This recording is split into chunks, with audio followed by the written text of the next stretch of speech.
যারা ইমো ব্যবহার করেন তাদের জন্য একটা গুরুত্বপূর্ণ সেটিংস। এই সেটিংসটা করলে আপনার যে কেউ ফোন ধরলে ইমোতে প্রবেশ করতে পারবে না। প্রবেশ করলেই আপনার পাসওয়ার্ড চাবে। সেটা কিভাবে করবেন সেটা আজকে দেখিয়ে দেবো।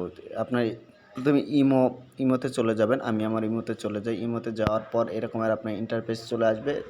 ইন্টারফেস আসার পরে আপনার এখানে প্রোফাইলে ক্লিক করবেন। প্রোফাইলে ক্লিক করার সাথে সাথে প্রাইভেসি, সিকিউরিটি অ্যান্ড প্রাইভেসি আছে। প্রাইভেসিতে চলে যাবেন। যাওয়ার পর এখানে দেখেন পাসওয়ার্ড লক, এখানে পাসওয়ার্ড লকটা অফ করা আছে, এটা অন করে দিবেন।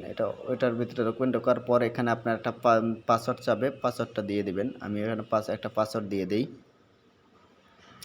আমি একটা পাসওয়ার্ড দিয়ে দিছি, আবারও সেম পাসওয়ার্ডটা দিবেন, দুইবার দিবেন। দুইবার দিলে আপনার এখানে পাসওয়ার্ডটা সাকসেসফুল হয়ে যাবে। সাকসেসফুল হয়ে যাওয়ার পর এখানে দেখতে আছেন ফিঙ্গারপ্রিন্টও দিতে পারবেন চাইলে। আমি এখানে ফিঙ্গারপ্রিন্ট দেওয়া লাগবে না, ফিঙ্গারপ্রিন্ট দেওয়া যায়। অটো লক দেখা যাচ্ছে 1 মিনিট পরে আপনার এখানে লক হবে না কয় মিনিট পর সেটা আপনি এখানে সিলেক্ট করতে পারবেন। ফোনটা থোয়ার পর আপনার স্ক্রিন অফ হওয়ার পর 1 মিনিট পর্যন্ত এটা লক হবে না। আবার এভরি টাইম আপনি বের হওয়ার সাথে সাথেই আপনার এটা লক হয়ে যাবে। দেখতে পাচ্ছেন এখানে আমি বের হয়ে যাই।